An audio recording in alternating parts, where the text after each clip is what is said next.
Da da da da da da. Hello.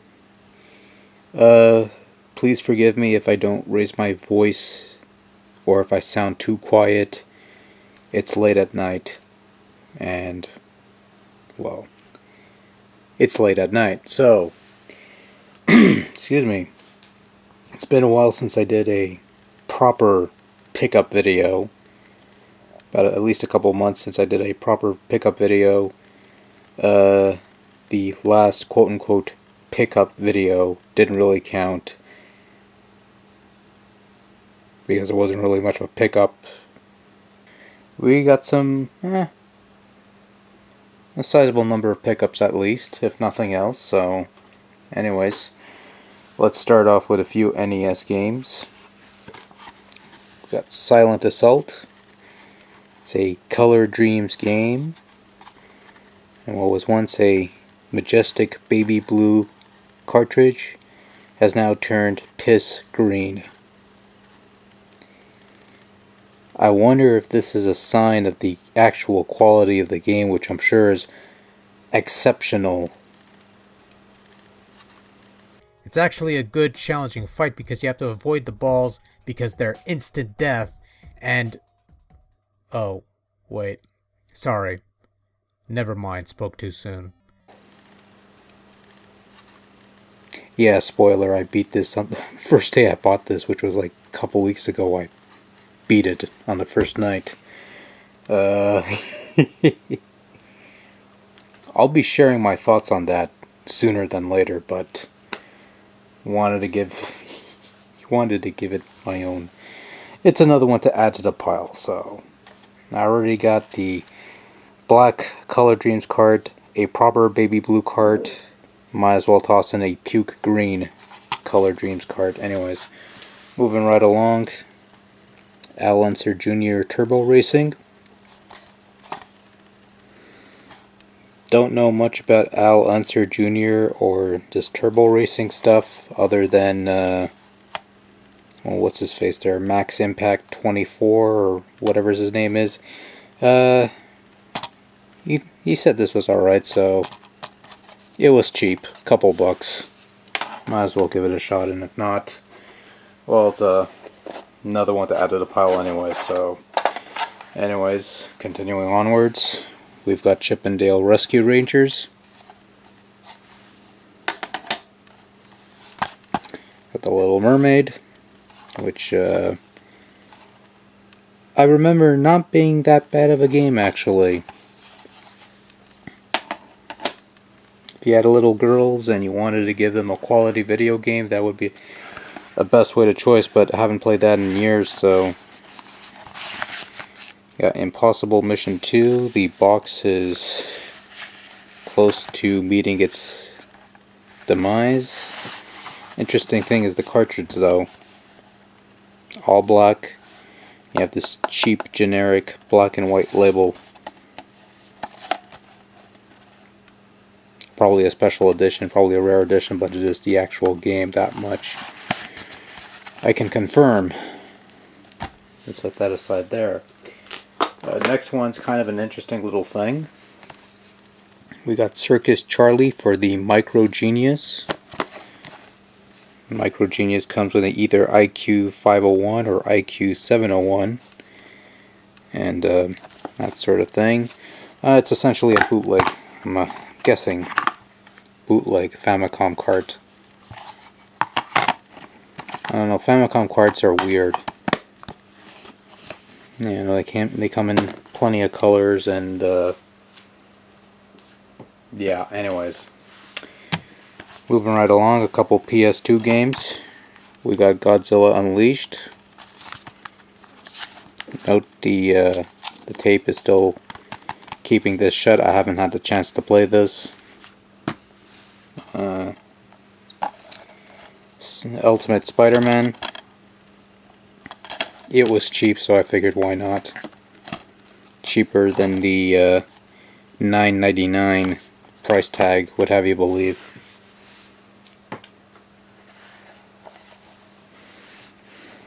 Got Diddy Kong Racing for N64. I thought I had this before, but apparently I've been checking my list, and apparently I did not have this, so it's supposed to be pretty good. Figured why not. Alright, next up we got a couple Atari 2600 games. We got Night Driver, another game that uses the paddle controllers, and based on one of the earlier Atari arcade games from the 70s. So looking forward to trying that out for myself. Got Keystone Capers, one of those dull, generic, blue labeled things rather than the usual Activision labels, which are nice and colorful and has a little mock-up of the in-game visuals. Anyways, next up for the Sega Master System we have World Grand Prix, which is a racing game of sorts. Gave that a bit of a shot, not so bad. Car's kind of slippery at times, but you could make your own tracks, which is kind of a nice little feature. You got Outrunners for the Sega Genesis. I've heard some meh things about it, but it was cheap, so if it turns out to be a bad game, I'm not really going to sweat all that much. Speaking of which, got a couple of stinkers coming up right here, allegedly. For the Game Boy, we have Spider-Man 2. Oh no, LJN made this, or LJN published this, and this was made by Bits.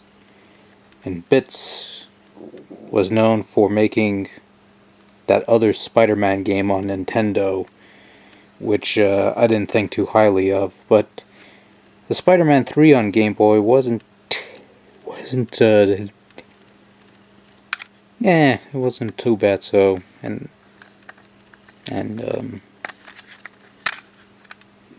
I got nothing. I really got nothing.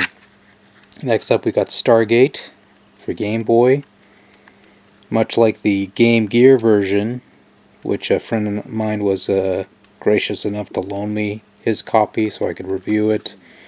This is a puzzle game rather than the action game that's on the Super Nintendo or the Genesis, which I probably would have preferred. I don't know, maybe now that I got a copy of the game for myself, I might be able to enjoy it a little more. And finally we have this thing. Oh, let me preface. Let me show you a couple other things. Not necessarily pickups, but stuff I've already had beforehand. This is Batman Forever for the Sega Genesis. That's a piece of shit. This is Batman Forever for the Sega Game Gear, a much more simplified piece of shit. Now we've got Batman Forever for the Super Nintendo. God, you know where we're going with this, kids. Now we got Batman Forever for the Game Boy. Yeah. Because that's an amazing game that I have to own every single version of. And apparently there's a DOS version as well. That I'm probably going to pirate, because I don't think anybody's going to mind. Acclaim's out of business. And who's going to give a shit anyway? Don't copy that. Nobody uses floppies anymore. Anyways. Now we got Star Wars Episode 2, Attack of the Clones for the Game Boy Advance. This is bound to be an amazing game. Spoiler, it's not. Tried it for like 5 minutes and my hopes aren't high. I might as well follow. Star Wars Episode 3, Revenge of the Sith. Not too bad of a game, actually. I've been giving it a shot.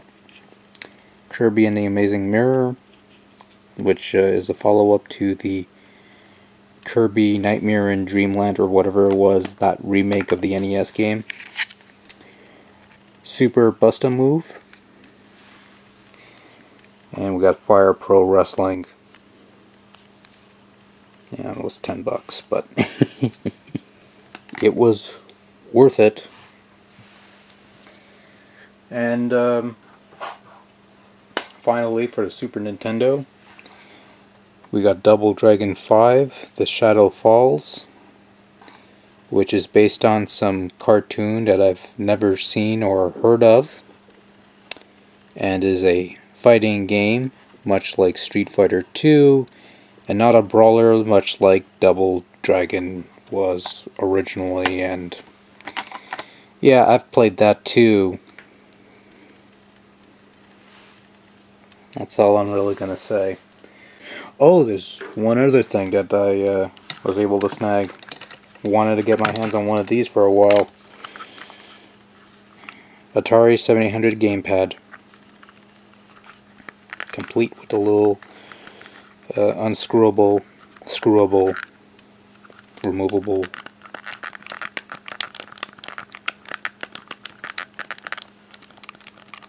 Kind bit on the pricey side, but now got a proper 2-button Atari 700 gamepad, which means I could play Xevious the way it was meant to be played, and with the proper gamepad. I've actually been playing with this quite a bit. I kind of like this one. Probably deserves its own video. Maybe. Hey, I just thought I'd do a quick addendum. Couple quick additions to the pickup. Game Boy Advance, we have Ms. Pac-Man Maze Madness. And a couple PSP games. Space Invaders Extreme. And Metal Slug Anthology. Good night.